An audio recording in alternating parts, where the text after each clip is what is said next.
ரெண்டாக மடிச்சுங்க. ரெண்டாக மடித்து போட்டு பேக் சைடில் டாட் வரும் பார்த்துருக்கீங்களா ப்ளவுஸில்?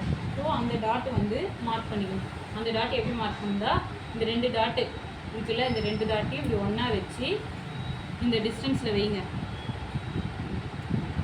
ஓகேவா? அந்த தையலோட மார்க் பண்ணி ஓகேவா? மார்க் பண்ணிவிட்டு உங்களுக்கு எவ்வளோ ஹைட் வேணுன்றதையும் இதுலேயே வச்சு மார்க் பண்ணிக்கலாம். இதில் எவ்வளோ ஹைட், அளவு ப்ளவுஸில் எவ்வளோ ஹைட் பிடிச்சிருக்காங்கன்ட்டு அந்த நீட்டை அப்படியே வச்சு கூட மார்க் பண்ணிங்க. மார்க் பண்ணி ஸ்கேலில் ஒரு கோடு போட்டுங்க. ஓகேவா? ஸோ அதே மாதிரி இந்த சைடுமே மார்க் பண்ணிவிட்டு அதை அளந்து கூட வச்சு மார்க் பண்ணிக்கலாம் இன்ஸ்டேப்பில். சரியா? மார்க் பண்ணிவிட்டு கோடு போட்டுக்கணும். ஆனால் இந்த டாட் எப்படி வரும்னா கரெக்டாக எல்லா ப்ளவுஸுமே கரெக்டாக வராது. இந்த 2 ஷோல்டரையும்